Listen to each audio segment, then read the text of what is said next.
A Boy Called Dickens by Deborah Hopkinson. This is old London, on a winter morning long ago. Come along now. We are here to search for a boy called Dickens. He won't be easy to find. The fog has crept in, silent as a ghost, to fold the city in gold, gray arms. Maybe the boy is down by the river, the thick, black Thames River. There are ragged children here, to be sure, scrambling for bits of copper and wood to sell.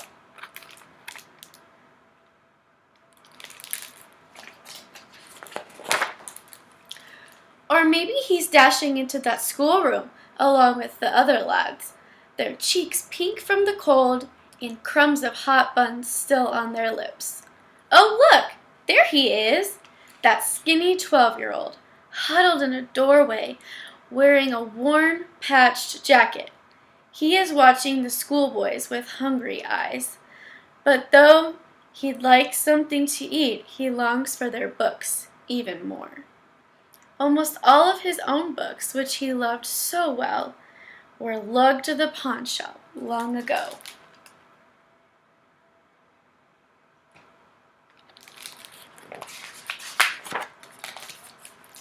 Suddenly Dickens is gone. Hurry! Let's not lose him in the twisting, turning alleys. There he is, running to that run-down, rickety house by the river. Are we brave enough to follow him? The boy steps inside and coughs in the bitter cold. He tries not to hear the squeaking of the rats that live in the rafters. This is Warren's, a blacking factory, which makes polish for gentlemen's boots.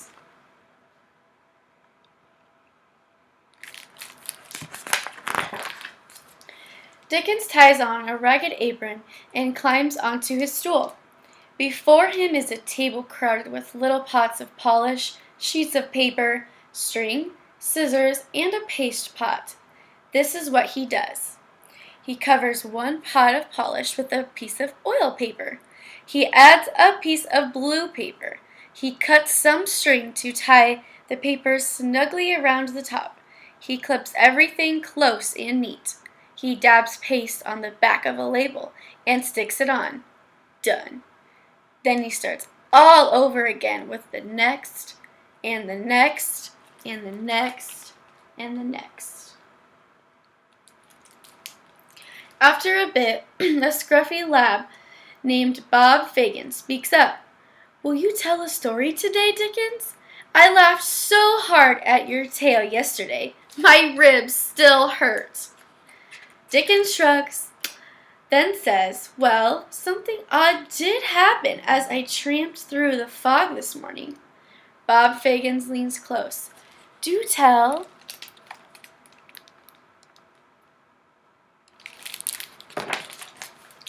And so Dickens begins.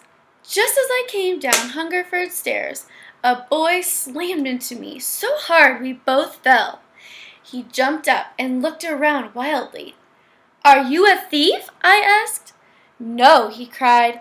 My stepfather put me to work at Murdstone's warehouse, but I couldn't bear it another minute.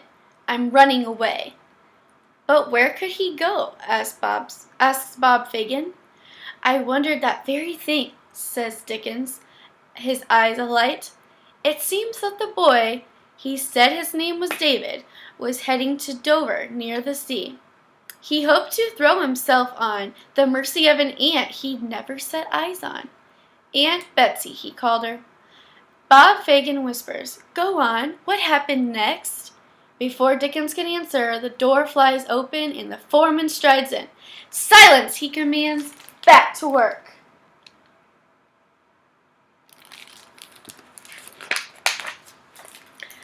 We must wait a long time for the workday to be done. 10 hours. Finally, Dickens and the other boys spill out into the darkness.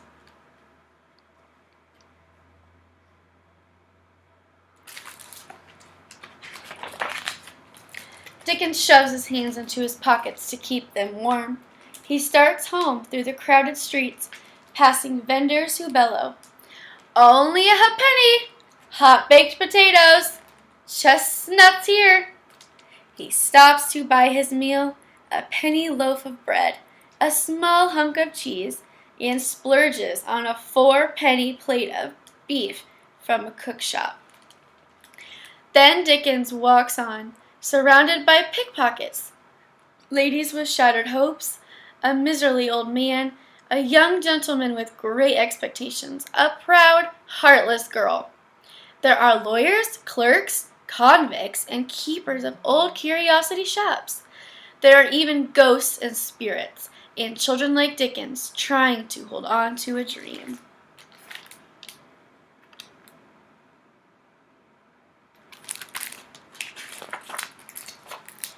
All these characters and their stories swirl about the boy like the fog.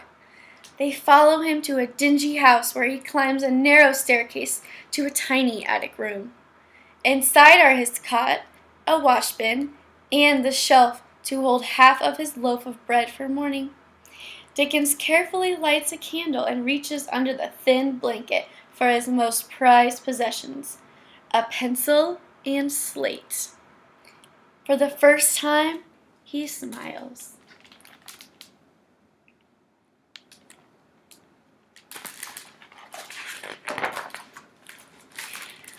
Soon his drab room disappears.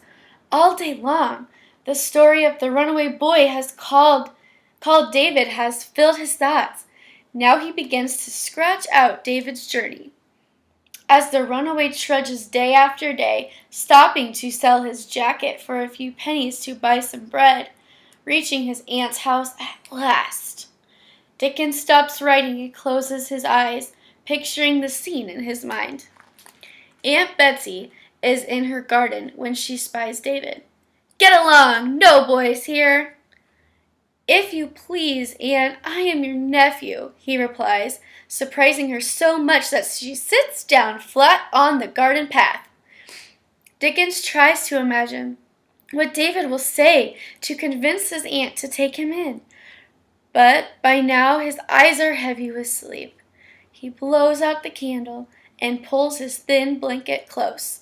He is all alone. Is the boy called Dickens an orphan, like the runaway boy in his imaginary tale? Reader, he is not. Where, then, is his family? That mystery must wait for morning.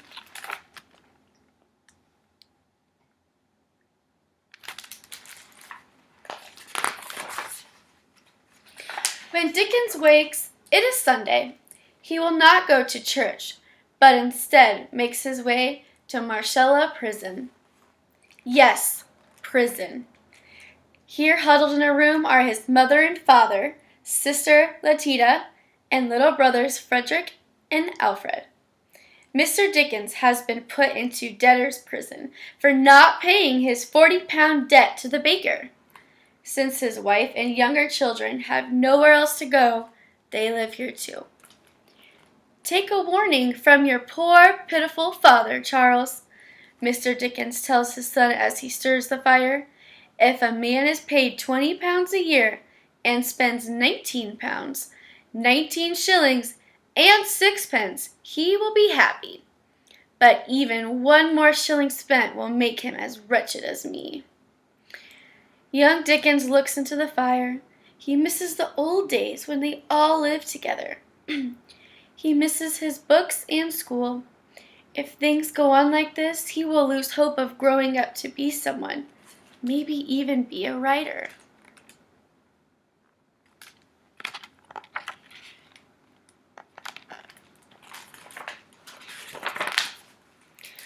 Winter gives way to the pale light of spring, and one May morning, the Dickens family, bags and bundles in hand, walk away from prison at last. Mr. Dickens has settled his debt. A friend will take them in. An inheritance is on the horizon. In other words, something has turned up. The family is saved. But has the boy been saved? By now the family can get by without the 6 shillings he brings home. But though he has devoured books the way most boys eat candy, though he can tell tales that hold listeners spellbound and even write little stories of his own. Charles is still sent off to work 10 hours a day, 6 days a week. What careless parents to neglect their boy this way!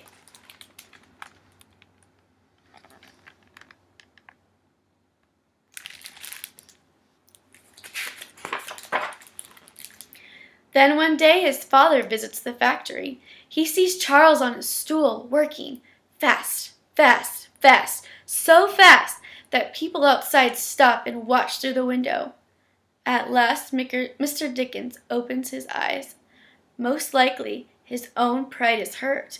He is ashamed to see his son on display.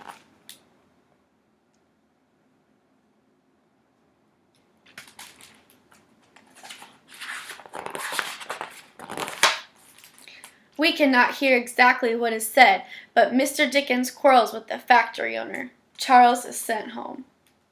His mother and Charles never can forgive her for this, tries to patch up the quarrel so that he can return to work, but his father, thank goodness, says no. Now, once again, let us follow the boy. It's a clear, sunny morning. He is walking briskly. His eyes are bright, and what's that he's carrying? Yes, a book.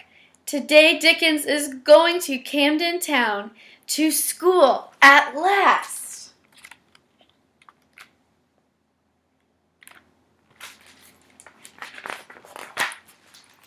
There are piles of books here, and boys full of fun. There are also mice.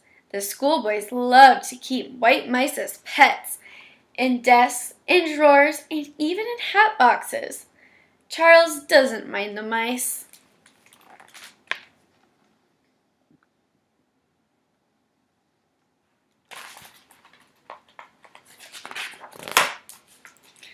There is a happy ending to our tale. The boy called Dickens grew up to stride through the streets of London, a well-known and beloved figure. Though even years later he couldn't bear to go near the spot where Warren's Black Factory once stood. Charles Dickens did become a writer, one of the most famous of all time.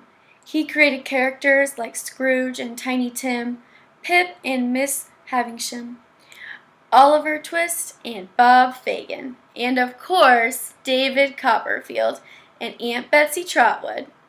People all over this world still read and treasure his tales.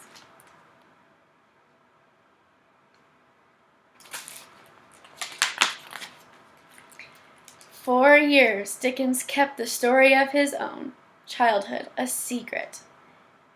Yet, it is a story worth telling, for it helps us remember how much we all might lose when a child's dreams don't come true.